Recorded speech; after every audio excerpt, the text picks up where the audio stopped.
दोस्तों रिलायंस पावर की बात करें तो फ्राइडे के दिन हमें अच्छी खासी तेज़ी देखने को मिली।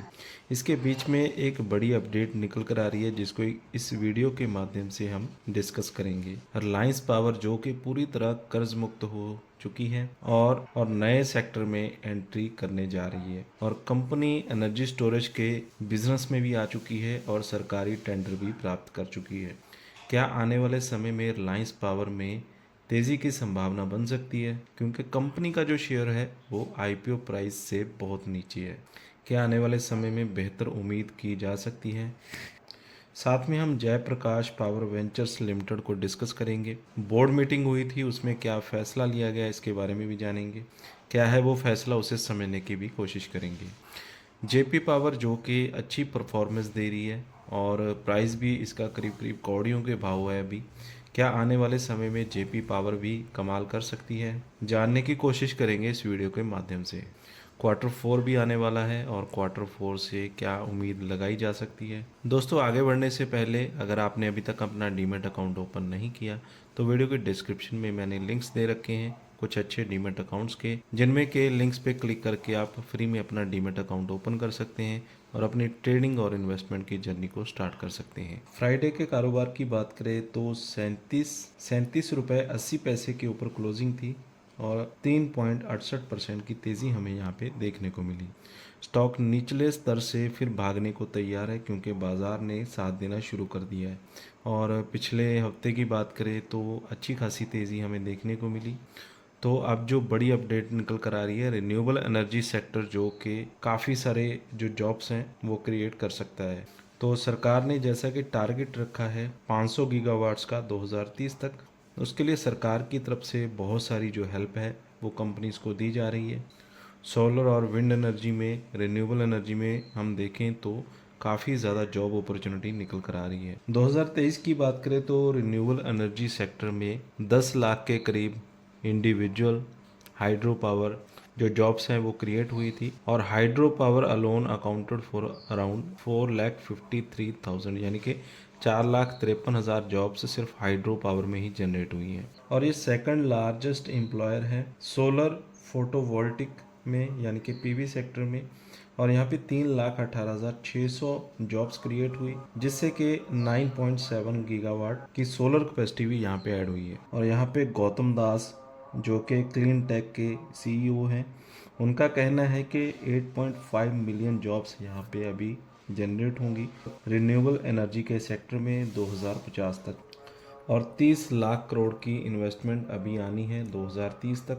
तो रिन्यूएबल एनर्जी की बात करें तो इसका जो फ्यूचर है वो काफ़ी ब्राइट है और बहुत सारी जो स्कीम्स हैं वो चलाई जा रही हैं सरकार के द्वारा और जिसमें के लोन लेना भी आसान है और कम इंटरेस्ट रेट के ऊपर जो लोन है वो प्रोवाइड किया जा रहा है। और यहाँ पे अगर हम कंपनी की बात करें, मार्केट कैप 15,184 करोड़ का है। पी रेशो देखें तो सिंगल डिजिट में है 6.26, PV ratio 1.05, industry P 22.88, ROE देखें, बुक वैल्यू देखें तो 35.83 और फेस वैल्यू 10 के पास है।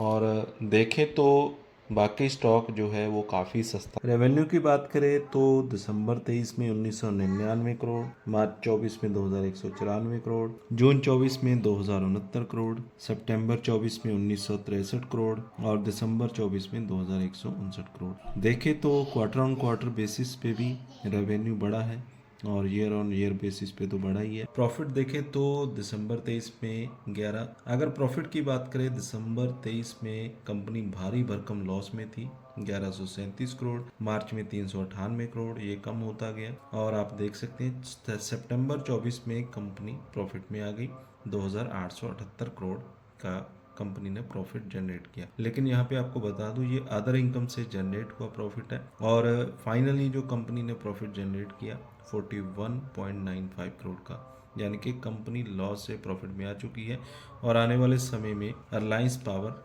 अच्छा कर सकती है। अब चलते हैं जयप्रकाश पावर वेंचर लिमिटेड की तरफ। 14 रुपये 97 पैसे पे इसकी क्लोजिंग थी और 2.18% की इसमें तेजी हमें देखने को मिली। तो यहाँ पे एक जो मीटिंग है वो हुई थी 21 मार्च को, जिसमें कि री अपॉइंटमेंट करनी थी, जिसमें कि शेयर होल्डर्स की रजामंदी की ज़रूरत थी। तो सैलरी को लेकर प्रस्ताव पास किया गया है। जो whole time director vice chairman के तौर पे अपॉइंटमेंट हुई है श्री सुनील कुमार शर्मा की, और इनका जो कार्यकाल है वो 2 साल के लिए है और ये अप्रैल से शुरू हो चुका है और 31 मार्च 2027 तक चलेगा और ये इनकी रीअपॉइंटमेंट है। तो सेबी के रूल के अकॉर्डिंग ये किसी और कंपनी में किसी दूसरे पद पे नहीं है। जो दूसरी अपॉइंटमेंट हुई है श्री सुरेश चंद्र सक्सेना की, जो कि एडिशनल डायरेक्टर रहेंगे 3 साल के लिए। 2025 से इनका कार्यकाल शुरू हुआ है और 2028 तक इनका कार्यकाल रहेगा। तो सुरेश चंद्र की बात करें तो ये भी किसी और कंपनी में किसी और पद पे नहीं है। इसकी जानकारी भी एक्सचेंज को दी गई है। बिल्कुल बोर्ड मीटिंग का फैसला आ चुका है और 2 नई अपॉइंटमेंट हो चुकी हैं। तो यहाँ पे अगर हम फंडामेंटल्स की बात करें तो कंपनी का जो मार्केट कैप है 10,260 करोड़, पी रेशो 8.23 और पीवी रेशो 0.86, इंडस्ट्री पी की बात करें 22.88 है और इसका जो पी रेशो है इंडस्ट्री पीई के मुकाबले काफ़ी कम है। डेट टू इक्विटी 0.33, आरओई की बात करें 13.68% है, ईपीएस 1.82 है और बुक वैल्यू 17.51 है।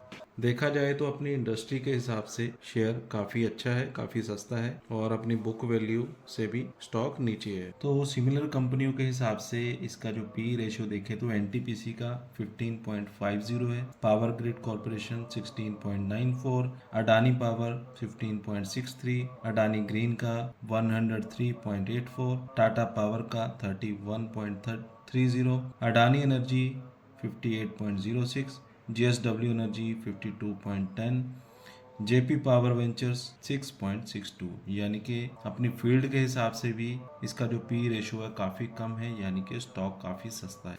रेवेन्यू की बात करें तो रेवेन्यू काफ़ी कम हुआ है ईयर ऑन ईयर बेसिस पे। दिसंबर 23 की बात करें 2214 करोड़, मार्च 24 में 1864 करोड़, इसी तरह से सितंबर 24 में 1305 करोड़, दिसंबर 24 में 1257 करोड़। अभी तक देखें तो रेवेन्यू काफ़ी कम हो चुका है कंपनी का। प्रॉफिट की बात करें तो प्रॉफिट भी काफ़ी कम हो चुका है। दिसंबर 23 के मुकाबले 173 करोड़ था, दिसंबर 24 तक आते आते 127 करोड़ प्रॉफिट रह चुका है।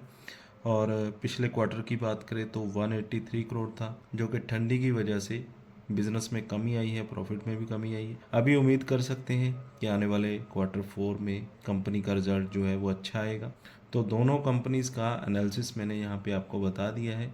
लेकिन दोस्तों, कोई भी इन्वेस्टमेंट करने से पहले अपने फाइनेंशियल एडवाइज़र की सलाह ज़रूर लें या फिर खुद से रिसर्च करें क्योंकि ये वीडियो मैंने आपके एजुकेशनल पर्पस के लिए बनाया था। वीडियो अच्छा लगा हो तो लाइक और शेयर करें। चैनल पे अगर पहली बार है तो सब्सक्राइब कर लें, साथ में दिए गए बेल आइकन को ज़रूर दबा दें।